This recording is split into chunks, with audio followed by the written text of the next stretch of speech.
I'm just trying to keep it low. My gosh, 20%? And we're over a mile. I don't think we're gonna make this. I think we're gonna have to bail, guys. Hey guys, thanks for tuning in. Check it out. Guess what we're doing today? Yep, you guessed it. The Avata 2 range test. Now this is the Avata 2 combo, the Flymore combo I have here. Don't forget, you can win a brand new Flymore combo in the box. I'm doing this raffle thing, and that's going to be actually ending in a couple weeks, so don't miss your chance to win the whole combo with 3 batteries and everything. Link down in the description on that one, and also where you can get this Avata 2. Anyway, we're going to put this thing through a range test. I'm going to take it out and we're going to go straight that away. I'm just flying at my house because my opinion is this is going to fly probably around the same amount as the Avata 1 did, and that was around 2 miles, I think. 2 to 3 miles. So I think I can get away with it just doing it right from my roof here. But a couple of things that I want to fill you in on before we get flying here is, one, I don't know if you can see that in my hat cam, but I actually put a little chip in the front camera today. Actually, I was just flying around my house trying to cycle the batteries a bit, crashed it right into the gravel, so the bottom sensors aren't going to be perfectly keeping it off the ground if you're going really fast into a incline. So I crashed it like that. It flipped over, and I think that's when it put a little nick in the front lens, and so we're going to see if we can see if that kind of messed up the camera at all.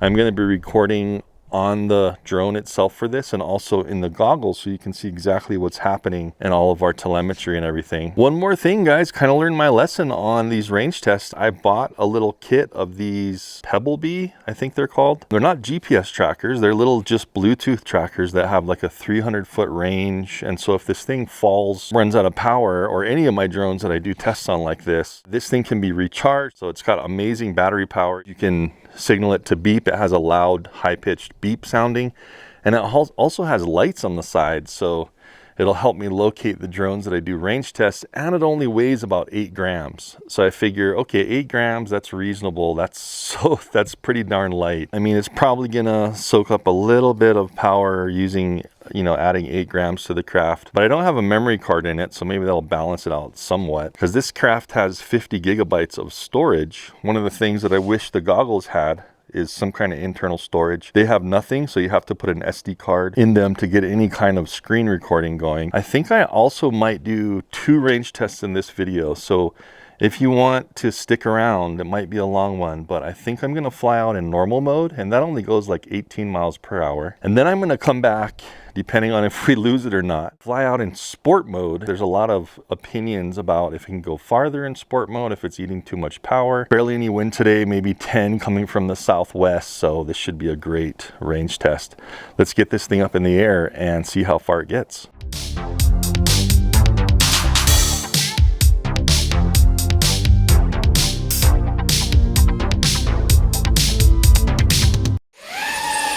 All right. Okay. Flying out ASAP. And I'm going to just do, remember, full trigger in normal mode here. Whew, this is a little bit nerve-wracking. This is my first range test on the Avata 2, so we're going to see. And I'm just going to try to keep it over the tops of the trees, guys. Look at that. Already have some high wind velocity. And that's because it's kind of swirling today, kind of interestingly, right around like 10 miles per hour, but it could be dead calm for 1 second, and then it just kicks up to like 10 to 15. So hopefully you can see my hand here. I think I'm filming it. Whoops, don't want to go off course. But I have the trigger fully pegged, and we're in normal mode. I'll have up on the screen there on the bottom left. It's a little N, or a large N rather, on the very corner. Whoa, and that wind is throwing me off. Whoa, okay. So this may be a little bit risky. I don't know. We'll see how this turns out, but anyway, at least I got that tracker on board. I'm pegged at full throttle, and we're doing 17, 18, so it's trying to fight that wind. What I'm doing is I'm going for that gap up there. You see it where the reticle is? Because that's kind of the lowest spot on the mountain. Direct line of sight from me to the drone. Anyway, let's get started here. So what are we at? So we're cruising at around 18. We're getting some high wind from the right back, or it should be like southwest is where it's coming from. And that pertaining, like these don't have any compasses on them like the other DJI drones do, guys. So you're not seeing that little horizon line or anything with this. You can just see in the camera the way the drone is tilting. But I'll be switching between, you know, the high definition 4K 60 frames per second I'm recording on the drone, and these goggles should be recording in like 1080. So I'll have both on the screen at times, switching between the two at times. But you know, I just want to give it a run for its money and just see.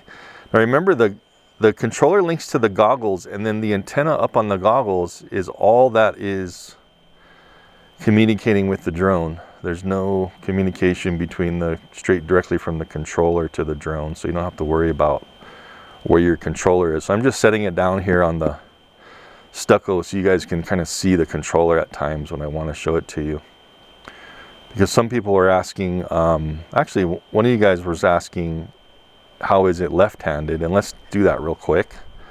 So I'm going to switch over to my left hand.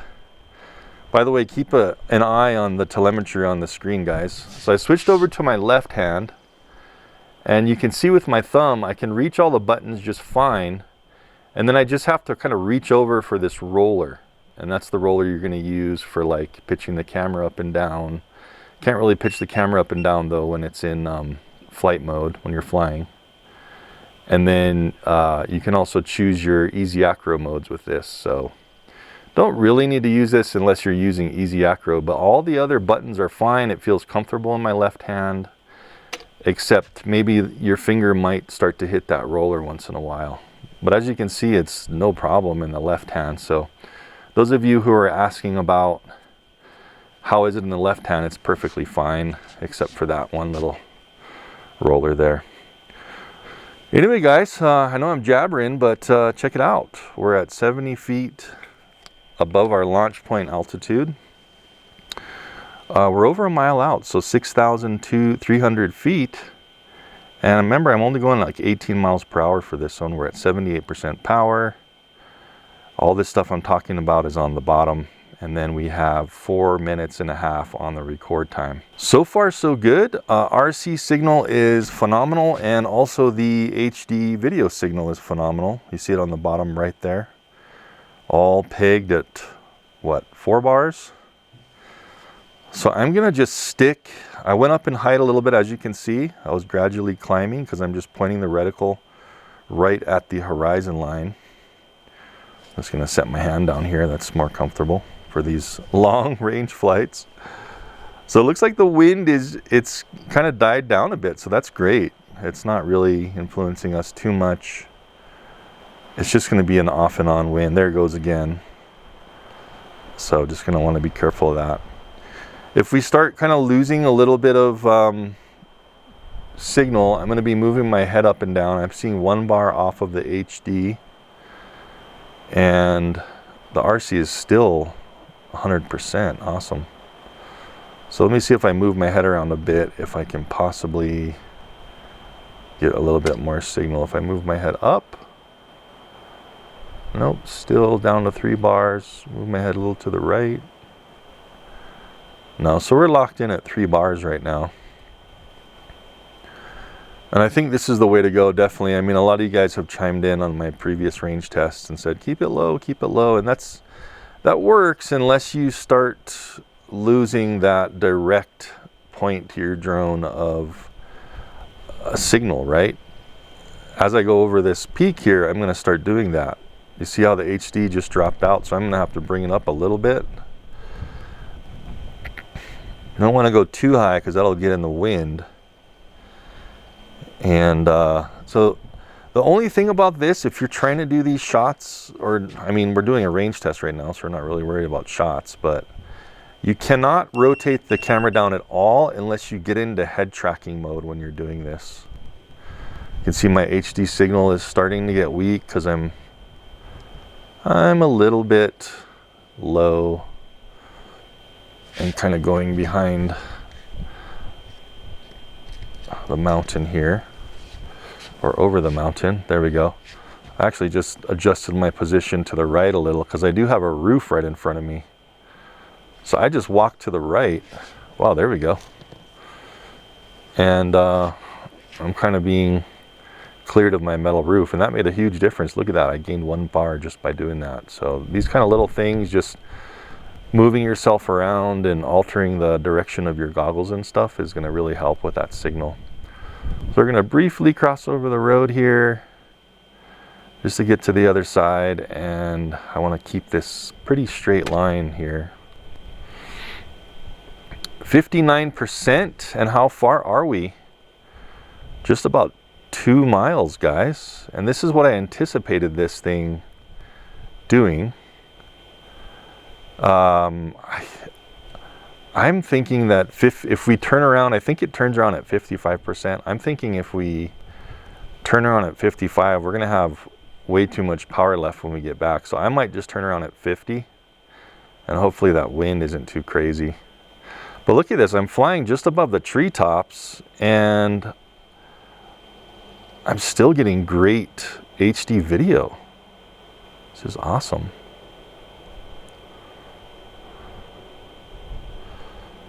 Okay, so I'm just gonna keep it low like this. My goodness. So this is the OcuSync 4 technology. By the way, guys, I see no, okay, low battery RTH in 13 seconds. I'm gonna cancel it by pressing that orange button. Whoops. Oh, that wasn't good. I should have canceled it before, or I should have waited till it actually went into it, but anyway, that canceled anyway. I'm not gonna go too far on this one. I'm gonna go up to just 50% and turn around. Whoa, kind of really losing it there. I'm having to pick my head up a bit and then lifting the drone. Remember, I don't wanna go too high in the wind. I think I'm gonna return home here.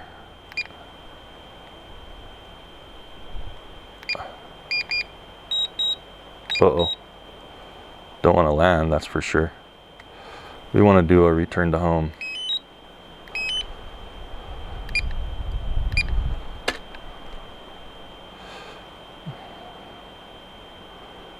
Well, let's just turn it around manually and try to get home. That was a little scary. I just burnt some power doing that, so boy, I don't know what I was thinking. Return to home. Double tap. Uh-oh. Let me get into the goggles real quick and see if we can return to home. I totally forgot how to just initiate return to home.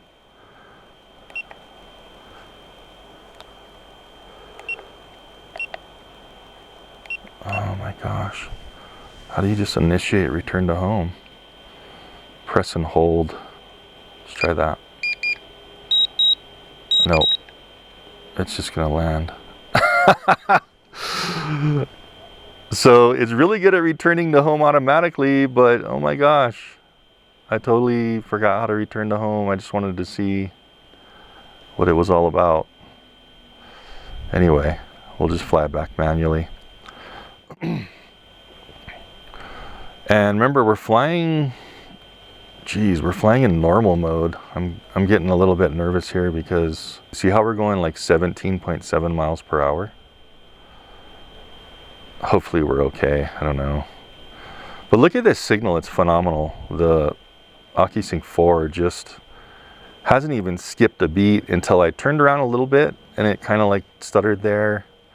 I have it in autofocus mode, so if it gets a little lower signal, it starts to make the center clearer and all that stuff. But man, I hope we're gonna be okay. I don't know. I'll just keep it low and then hopefully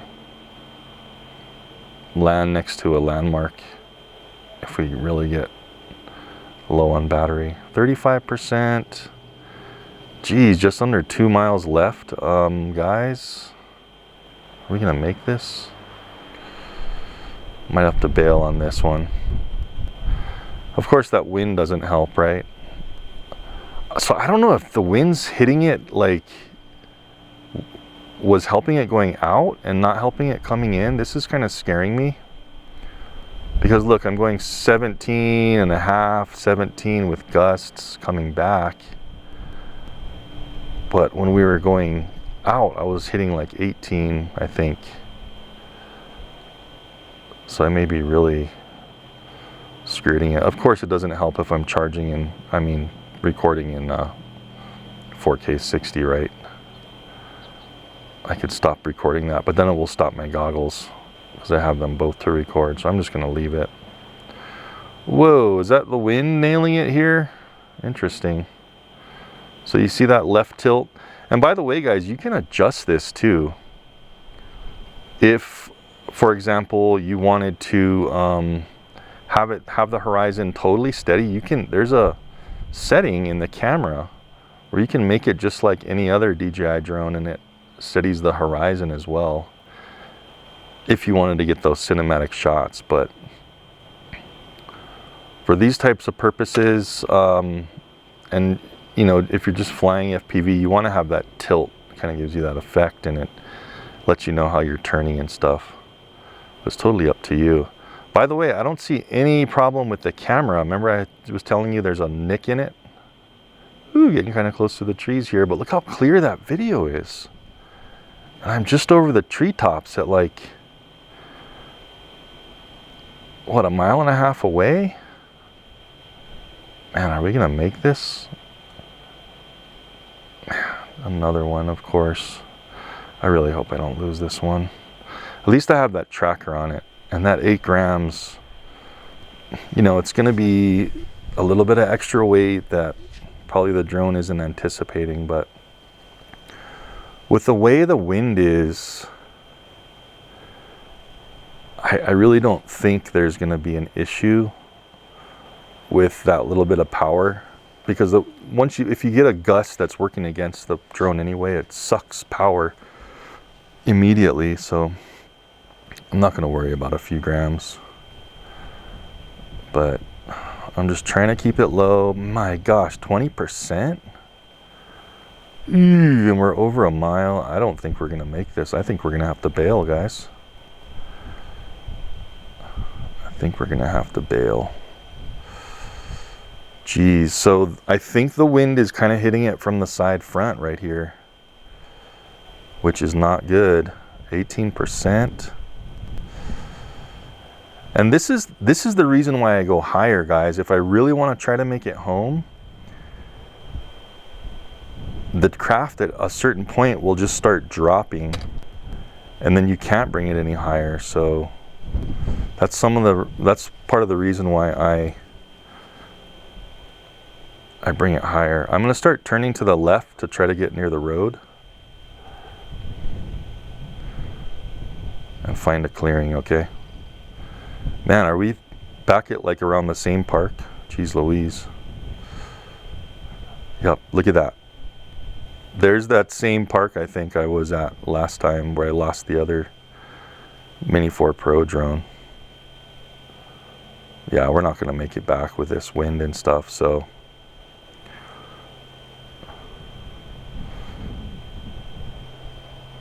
Good example. Of course, I don't want to be right where everybody's going to see the drone. So let's look for a bail point. Hopefully I can keep good signal with it. I don't want anybody to hear it and go get it. And that's one of the things, right? So let's start looking for a place to land here. 9%. What the heck? What happened here? My goodness. I just messed up that return to home is what I did. I'm going to go along these power lines. I'll start getting lower. 7%. I'm doing this so I know where to get it. Too low landing. Holy cow.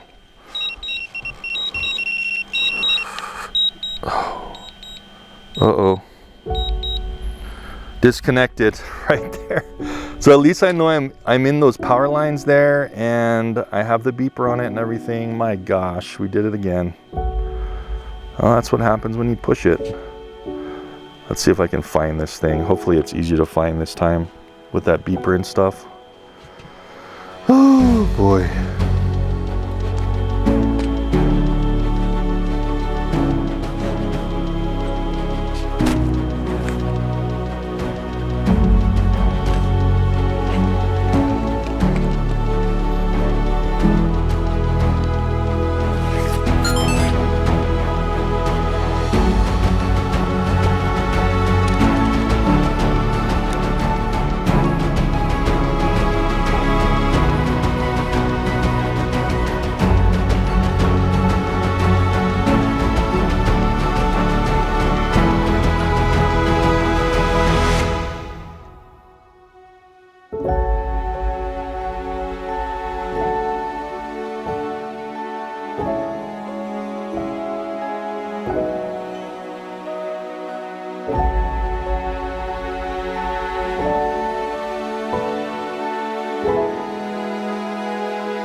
Okay guys, so we're at the area.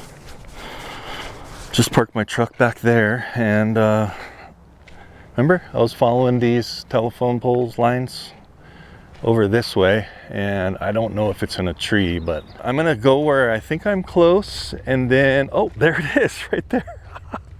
Well, that was easy. Let's just do a test of this beeper. Man, note to self, right? So luckily in that one, I mean, I didn't do exactly what I wanted to. There's the drone over there, but before I go and get it, let's just go over what happened. So I was finding a landmark. I knew where the park was over here. Started following these lines. I'm pretty sure it fell out of that tree. It probably tried to land on this tree, but at least I was next to these telephone wires and the road, so that was good. What I should have done, and I keep doing this, but it's hard to think when you're panicking because you don't know when it's going to cut out. Like, you saw how I was going lower and it was reaching that vegetation line where there wasn't enough signal penetrating the trees, and it just cut out all of a sudden. Even better would have been to look down with the controller straight down and just move over to a clear spot. And before I go and get it, I want to see if this thing works here, my little beeper, because this will be a good test scenario here. So this one's called Pebble Bee Trackers. I got like a 3 kit. I'll have it in the description at a discount. So I have one labeled as P1 drone. So I'm going to click find, and it has this buzz. So let's click buzz and see what happens. There we go. Awesome. So you hear that? And there you go. Nice flashing, really loud noise. And then it stops after something like, I don't know, 20 seconds, so you don't keep wasting battery if it's not near you. That thing works phenomenally. Cool. So definitely going to be putting that on my drones nowadays when I do these range tests. That was a pretty easy find. You've seen my other range tests where I just couldn't find it. I lost a Mini 4 somewhere in these woods over here. I'm still looking for the Mini 4 Pro. You guys have probably seen that. If not, go check it out on the channel. So anyway, guys, what'd you think? That was a pretty radical range test. We went over 2 miles. Definitely a pretty robust drone. Remember, there was that little speck on the lens, and I didn't even see any difference in the camera, so the camera was fantastic. But if you're recording in 60 frames per second in 4K, it looks like this thing is going to eat up some power. And remember, I was messing up with the return to home. Lesson learned. I'll have something pop up on the screen so you guys know exactly how to manually trigger return to home, because I've never had to actually use that before. I've always just, it just goes into return to home on low battery, and then I would cancel it. So that was actually a little bit of a misstep for me to manually turn it on. And I think that's what happened, was I kept trying to hover and turn it on and pause the drone in the air. And I think that's partially why it didn't make it back. So if you guys want to stick around, I think I might want to do one more, and I'm going to do it in sport mode. So stick around if you want to see that. Wow guys, so quite interesting, wasn't that? The normal mode, and I know exactly now what I did wrong. Sometimes it's hard to remember the controls on these things, but holding this lands, and that's what I was doing out there when I wanted to return to home. It's this one. It says H right on it. Of course, when you have the goggles on, you can't see that, but I totally spaced out that changing the mode button, if you hold this in, it goes into return to home. So gonna remember that for this one. We're gonna go out there in sport mode, fly this sucker the same route. I think I might let it turn around when it thinks it has to on this one, which would probably be around 55%. All else fails, we know how to ditch it. So let's see how it does in sport mode with that same test. Okay guys, one of the things I have noticed is sometimes the controller takes a while to connect. Like usually want to do drone, goggles, and then controller, but controller's on, it's not connecting, so maybe something they can work on. There we go. We are now connected to the RC. That just took a while. Launch.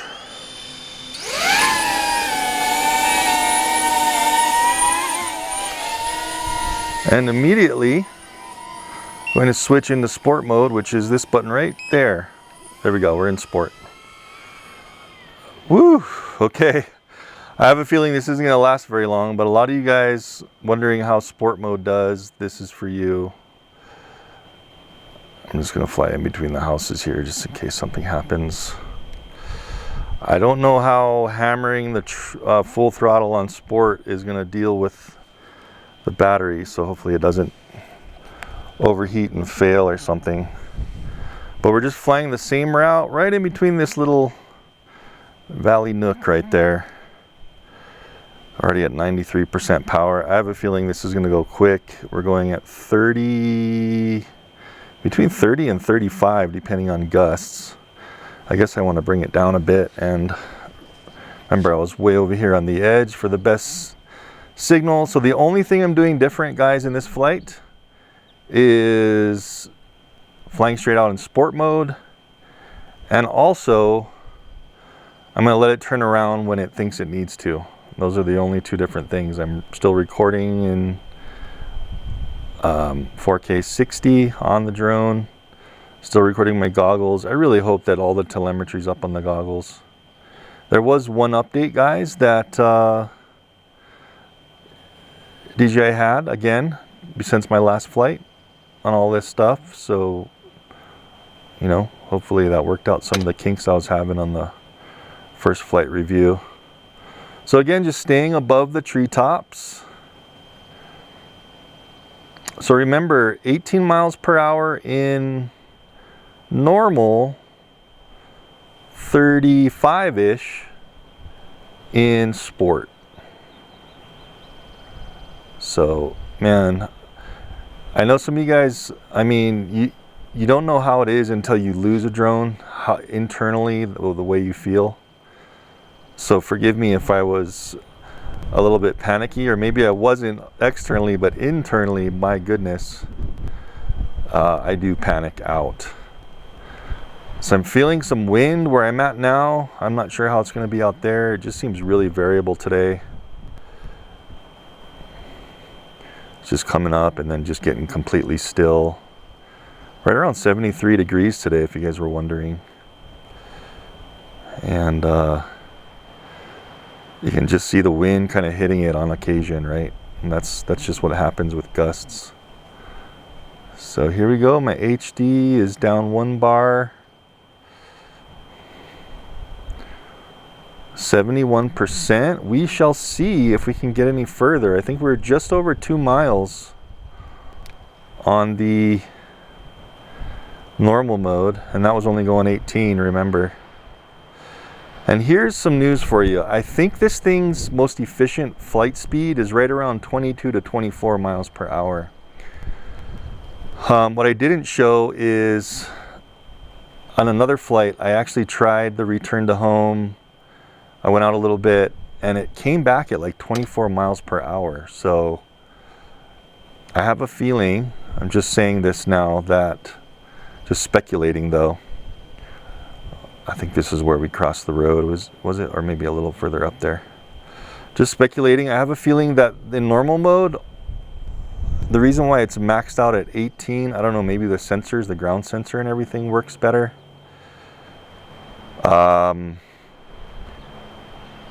But in sport mode, I don't know. Obviously, faster things go, not quite as good. Everything, the sensors and everything work, but that's just speculation. But then the return to home on normal mode was 24, so I have a feeling that, I don't know, I just think that's the most efficient speed. You guys can chime in the comments below, tell me what you think. Yeah, so we're getting, boy, just around the same. Whoa, my signal just really popped out quite a bit. Return to home in 5 seconds. We'll see how far we get, but I'm just thinking it's gonna be just about the same. Let's let it return to home on its own, and hopefully, gosh dang it, we make it back. I have no idea. Let's see how fast it tries to come home. Well, it's trying to come home a little quicker than in normal mode on my previous attempts. I know I didn't show that in the last flight we just did in normal mode, but let's just see, man. It's trying to come home a little faster. So it looks to me like it's kind of compensating for sport and trying to bring it home quicker. So here we go. We're just gonna let it go home. I have no control of it right now, but what I wanted to try in this flight, guys, is rotating the camera. So here I go. I'm just rotating. Nice. So we can do this.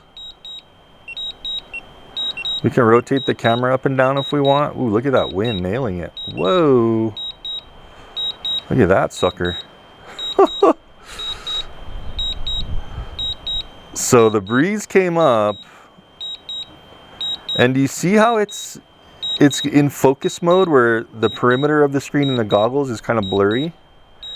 So what it's doing is it's saving its bandwidth for the center of the screen, which is really all you need. You don't need to see everything around the screen perfectly clear. So that's a kind of an ingenious idea from DJI to kind of save some power.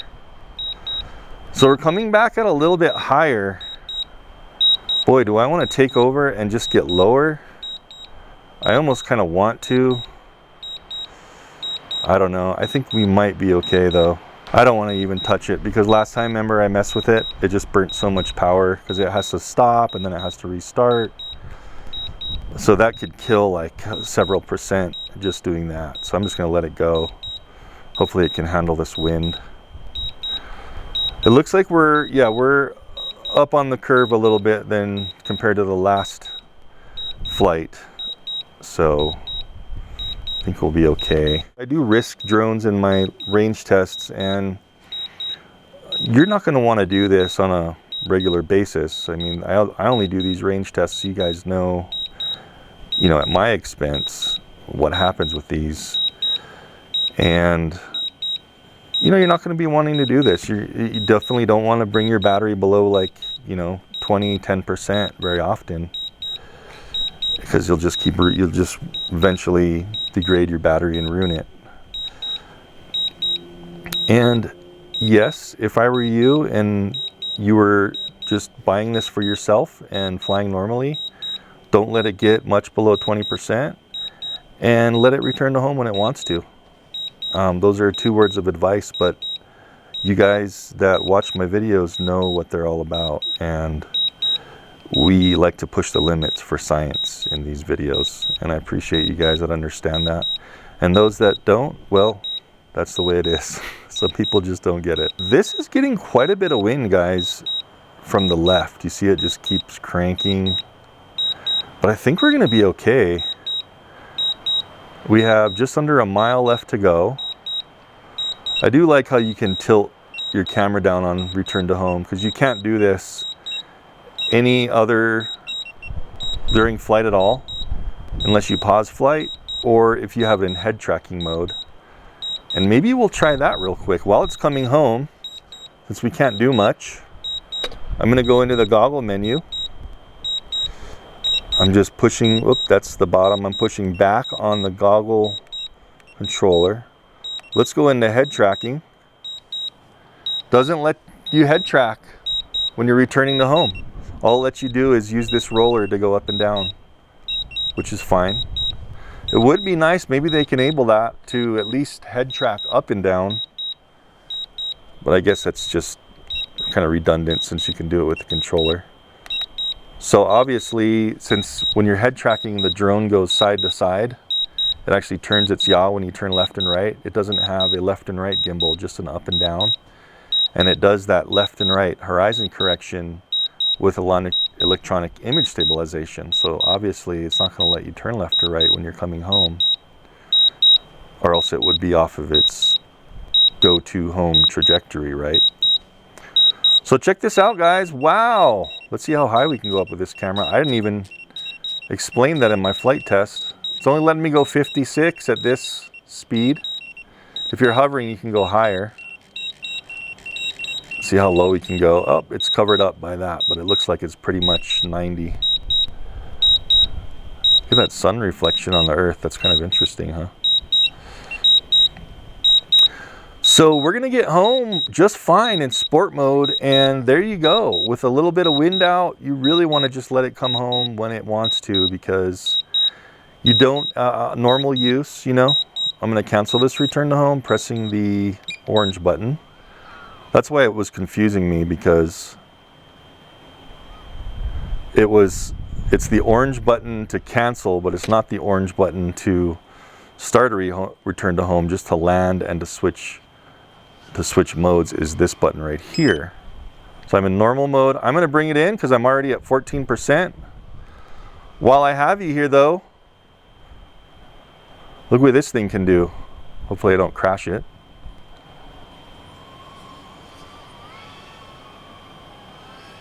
Look at this. And it's so easy, guys. You don't know how easy this is. All you're doing is tilting your wrist around. It's amazing. So if you haven't flown one of these yet, try to get your friend to fly one. And if you're starting FPV drones, guys, this is the one to get. Okay, landing here. So guys, what an absolute blast of these two flights. And we learned some stuff today, man. I'm continuously learning how to prepare for ditching. Slowly getting better, kind of learning my lesson from losing that Mini 4 Pro out here at that same park somewhere around there. Remember that? It's just a matter of keeping your wits about you, not panicking, just finding a spot. Of course, you want to use up as much battery power as you can to get as close as you can, and that's the gamble that I'm always having trouble with, is I can push a little more, and then all of a sudden you have no more video, it cuts out, and maybe it lands on a tree. So anyway, this thing was beat up, man. So I crashed this thing at least 4 to 5 times just during my flight review, and also just flying around before I did this flight test, having fun around the house. It's got some nicks and dings. We broke one propeller in the flight review, replaced it no problem, because you get 4 with that Fly More combo. Wish they would have given you a little bit more, but it still flies fine, performs fine. So let's talk about those 2 range tests. Today, wind was a factor. You could see the drone just fighting. When it would gust, it would burn some power. Just really remember, hold the mode and the return to home button in, and it will return to home at any time. I was fighting with this button, and that was my mistake. And I think honestly it would have come home or got a lot closer than when I ditched it in that last flight, because I was just fiddling with it and burning too much power. But there you go, normal mode, sport mode, 2 range tests back to back in the same video. Doesn't look like it's going to make a difference as long as you let it come back in sport mode when it thinks it has to. It came back at like, what was it, 17%. It probably would have been more than that in normal mode if I had let it come back. So just about the same. They're getting better at calculating all their flight times and what they think. They're probably even starting to calculate a little bit of the wind speed.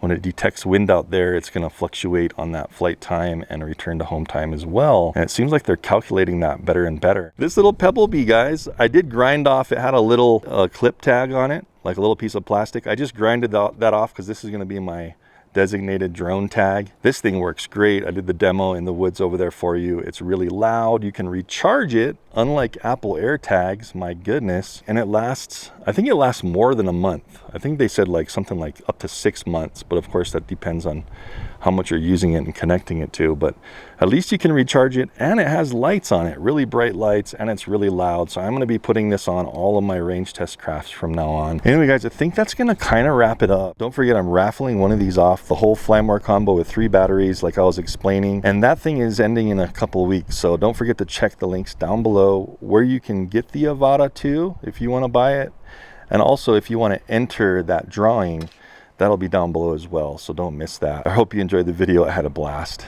and I'll see you in the next one. Thanks for watching.